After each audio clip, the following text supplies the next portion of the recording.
Hello everyone, welcome back to Shaurya competition. और आज की इस वीडियो में हम 4 जून 2024 के करंट अफेयर के सभी महत्वपूर्ण क्वेश्चनों को डिस्कस करने वाले हैं। और प्रत्येक क्वेश्चन से संबंधित इंपॉर्टेंट फैक्ट भी मैं आपको वीडियो में ही क्वेश्चन के साथ ही बताऊंगा, तो सभी वीडियो को अंत तक देखें। चलिए स्टार्ट करते हैं। और पहले हम कल की क्लास यानी 3 जून की क्लास का क्विक रिविजन करते हैं। जापान ने दुनिया का पहला लकड़ी का उपग्रह बनाया है। और दोस्तों, इस उपग्रह का नाम लिग्नोसैट रखा गया है। और ये जो उपग्रह है ये मैग्नोलिया लकड़ी से बनाया गया है। और WHO वर्ल्ड हेल्थ ऑर्गेनाइजेशन ने विश्व स्वास्थ्य सभा के वार्षिक बैठक में तालिबान को आमंत्रित न करने का फैसला लिया है। और भारत के विद्युत क्षेत्र ने 250 गीगावाट की मांग का रिकॉर्ड स्थापित किया है। और अमेरिका के पूर्व राष्ट्रपति थे डोनाल्ड ट्रंप, ये गुंडागर्दी के मामले में दोषी होने वाले पहले ऐतिहासिक पूर्व राष्ट्रपति बने हैं। और NSE मतलब नेशनल स्टॉक एक्सचेंज ने भारत का पहला इलेक्ट्रिक वाहन इंडेक्स लॉन्च किया है। और भारत ने बिम्स्टेक देशों के PhD छात्रों के लिए बिमरैन लॉन्च किया है। बिम्स्टेक ये 7 देशों का एक समूह। 7 देश कौन कौन से? 20 बांग्लादेश, ऐसे इंडिया, भारत, म्यांमार, श्रीलंका और थाईलैंड, और 2 और देश हैं इसमें, नेपाल और भूटान। तो इन देशों के लिए भारत ने PhD छात्रों के लिए बिमरैन यानी BIMSTEC India marine research network, Hindi में इसको आप बोल सकते हो बिम्स्टेक भारत समुद्री अनुसंधान नेटवर्क, ये लॉन्च किया है। और कलाकार अनीश कपूर लगातार 6ठे वर्ष सबसे सफल भारतीय जीवित कलाकारों की हुरुन इंडिया आर्ट लिस्ट 2024 में शीर्ष स्थान पर रहे हैं। और इमैनुएल सोबेयेरन ये पशु स्वास्थ्य संगठन की 8वीं महानिदेशक के रूप में नियुक्त हुई हैं। और इस्पात उद्योग को बढ़ावा देने के लिए अंतर्राष्ट्रीय सम्मेलन कहाँ पर? रांची, जो झारखंड की राजधानी है, यहाँ पर शुरू हुआ है। और दक्षिण कोरिया ने अपनी पहली अंतरिक्ष एजेंसी स्थापित की है। और दक्षिण कोरिया ने अपनी इस पहली एजेंसी का नाम कासा रखा है। जैसे अमेरिका की स्पेस एजेंसी का नाम है नासा, इसी प्रकार दक्षिण कोरिया ने अपनी पहली अंतरिक्ष एजेंसी कासा स्थापित की है। कासा मतलब कोरियाई एरोस्पेस एडमिनिस्ट्रेशन। तो दोस्तों, करंट अफेयर की इस क्लास को यदि आप डिटेल में देखना चाहते हो तो इसका लिंक मैंने डिस्क्रिप्शन में दिया है, आप जाकर देख सकते हो। और यदि करंट अफेयर की क्लास को आप डेली देखना चाहते हो तो आप हमारे चैनल के साथ जुड़कर चैनल को सब्सक्राइब करके बेल आइकन को ऑन कर लें। और अगर आपने अभी तक वीडियो को लाइक नहीं किया है तो लाइक बटन पर क्लिक करके वीडियो को लाइक कर दें। तो चलिए बढ़ते हैं आज के करंट अफेयर के क्वेश्चन नंबर 1 पर। हाल ही में एशिया के सबसे अमीर आदमी कौन बने हैं? तो एशिया के सबसे अमीर आदमी कौन बने हैं? सही answer option number B, Gautam Adani. Gautam Adani 111 billion dollar 111 billion dollar की राशि के साथ एशिया के सबसे अमीर आदमी बन चुके हैं। और ये जो गौतम अडानी हैं ये अडानी ग्रुप के क्या हैं? मालिक हैं, अडानी ग्रुप के मालिक, ठीक है। और इनसे पहले मुकेश अंबानी पहले स्थान पर थे, ठीक है। और ये रिपोर्ट किसने दी है? ब्लूमबर्ग बिलियनर्स इंडेक्स की रिपोर्ट के अनुसार जो है गौतम अडानी अब 2024 में 111 बिलियन डॉलर के साथ एशिया के सबसे पहले सबसे अमीर आदमी बन चुके हैं। और मुकेश अंबानी दूसरे स्थान पर है एशिया में, ठीक है। एशिया में ये दूसरे स्थान पर है और इनकी संपत्ति है 109 बिलियन डॉलर 109 बिलियन डॉलर, ठीक है। और दोस्तों, अगर बात की जाए कि इस रिपोर्ट में इस रिपोर्ट में जो है विश्व में सबसे अमीर आदमी कौन है? सबसे शीर्ष स्थान पर कौन है इस रिपोर्ट में? तो सबसे अमीर आदमी है विश्व का कौन? बर्नार्ड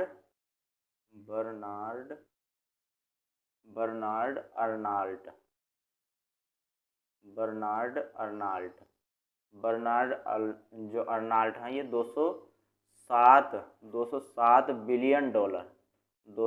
बिलियन डॉलर की संपत्ति के साथ ये विश्व के सबसे अमीर व्यक्ति बन चुके हैं।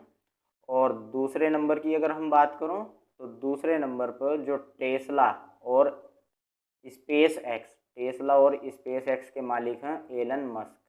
एलन मस्क ये दूसरे नंबर पर हैं और इनकी संपत्ति है 203 बिलियन डॉलर। 203 बिलियन डॉलर, ठीक है। और तीसरे नंबर पर कौन है, तो अमेजोन, जो अमेजोन के मालिक हैं जोफ बेजोस। जोफ बेजोस ये तीसरे नंबर पर हैं और इनकी कितनी संपत्ति है, 199 बिलियन डॉलर। 199 billion dollar.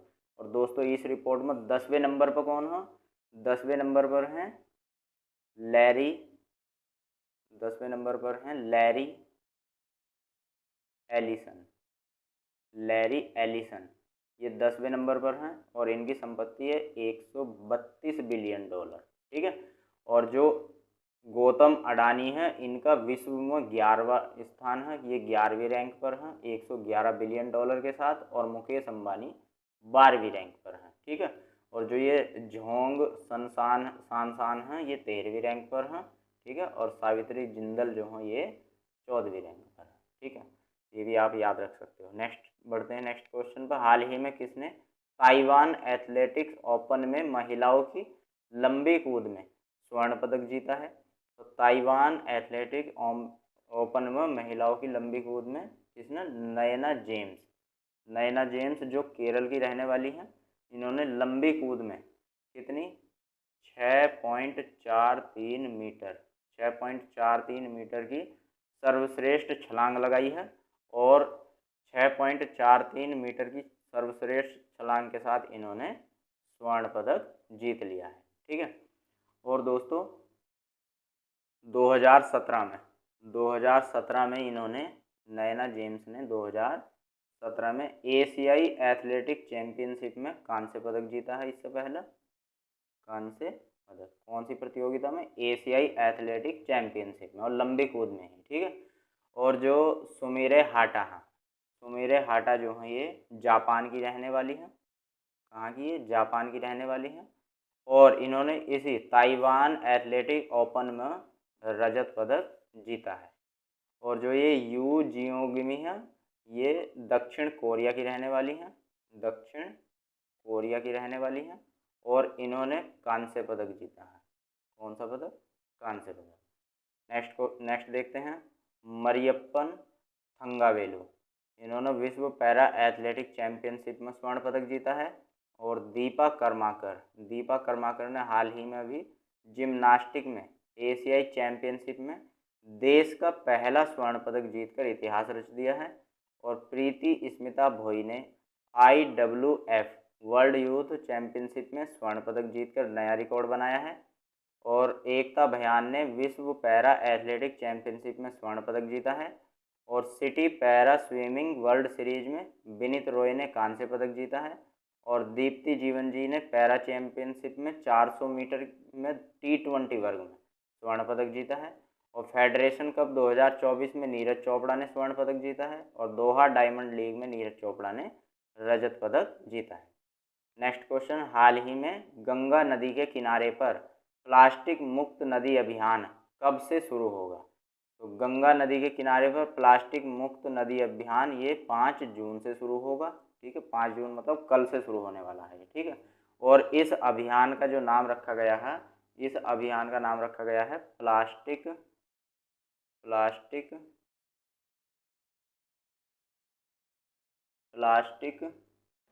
मुक्त भविष्य की ओर। प्लास्टिक मुक्त भविष्य की ओर, ये भी आपको याद रखना है क्योंकि एग्जाम में कोई पता नहीं है कि क्वेश्चन किस तरीके से बना के दे दिया जाए। तो इस अभियान का नाम रखा है प्लास्टिक मुक्त भविष्य की ओर। नेक्स्ट क्वेश्चन बढ़ते हैं, हाल ही में स्क्रिप्स नेशनल स्पेलिंग बी का खिताब किसने जीता है, तो सही आंसर है ऑप्शन नंबर ए बृहत सोमा जो भारतीय मूल का अमेरिकी छात्र है और इसकी आयु मात्र 12 वर्ष की है और ये 7वीं कक्षा का छात्र है।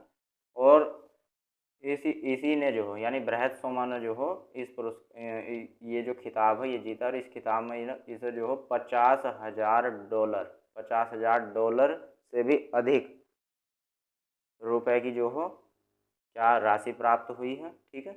ये भी आपको याद रखना। नेक्स्ट देखते हैं, हाल ही में हेलेन मेरी, वेरी इंपॉर्टेंट क्वेश्चन है ये। हेलेन मेरी किस देश में अल्पसंख्यक समुदाय की पहली महिला ब्रिगेडियर बनी है? तो सही आंसर है option number B, Pakistan. Pakistan में पहली बार किसी अल्पसंख्यक समुदाय की पहली महिला ब्रिगेडियर जो हो वो कौन बनी है? हेलेन मैरी बनी है। ठीक है।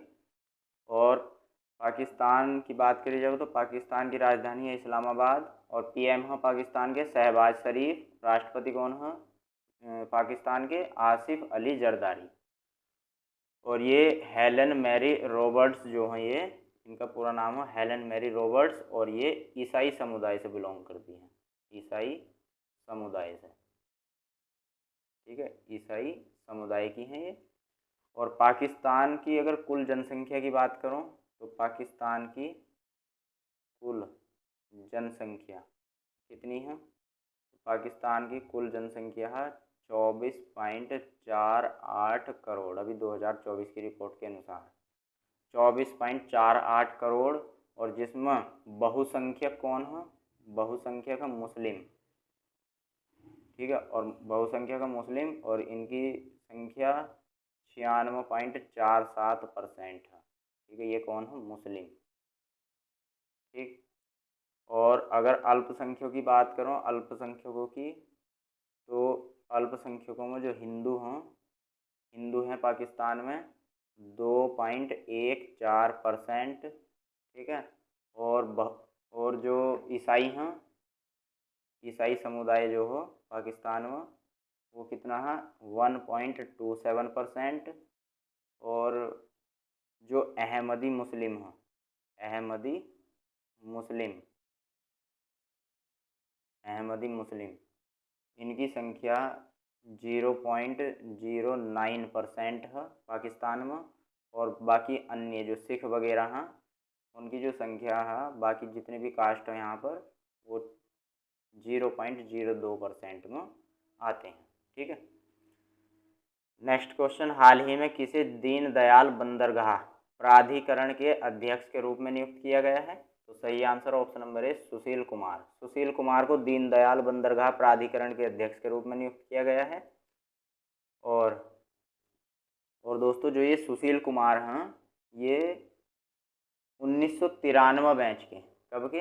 1993 बैच के भारतीय रेलवे मैकेनिकल इंजीनियरिंग सेवा अधिकारी हैं। और देखते हैं इंपॉर्टेंट पॉइंट, वी वर्क के सीईओ के रूप में अनंत यार्डी को चुना गया है। और इमैनुअल सोबेयरन, ये विश्व पशु स्वास्थ्य संगठन की महानिदेशक नियुक्त की हुई हैं। और बार्क ने डॉक्टर विक्रमजीत चौधरी को माप विज्ञान का प्रमुख नियुक्त किया है। राष्ट्रीय इस्पात निगम लिमिटेड के संचालन निदेशक के रूप में सलीम जी पुरुषोत्तम को चुना गया है। और उच्चतम न्यायालय बार एसोसिएशन के अध्यक्ष के रूप में किसे? कपिल सिब्बल को चुना गया है। और टाटा इलेक्ट्रॉनिक्स के अध्यक्ष के रूप में किसे नियुक्त किया गया है? नटराजन चंद्रशेखर को। और भारतीय नौसेना के चीफ ऑफ पर्सनल के रूप में किसे नियुक्त किया गया है? संजय भल्ला को। और रश्मिता झा, ये NTPC national thermal power corporation की सीवीओ यानी मुख्य सतर्कता अधिकारी, ये नियुक्त हुई हैं।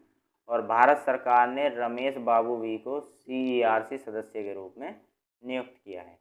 नेक्स्ट क्वेश्चन, हाल ही में सरकार ने निम्न में से किसके डीआईजी खजान सिंह, जो अर्जुन पुरस्कार के विजेता हैं, उनको उनकी भूमिका से बर्खास्त कर दिया है? मतलब डीआईजी के पद से ही ना हटा दिया गया है। डीआईजी ये उप महानिदेशक होता है, उप महानिदेशक।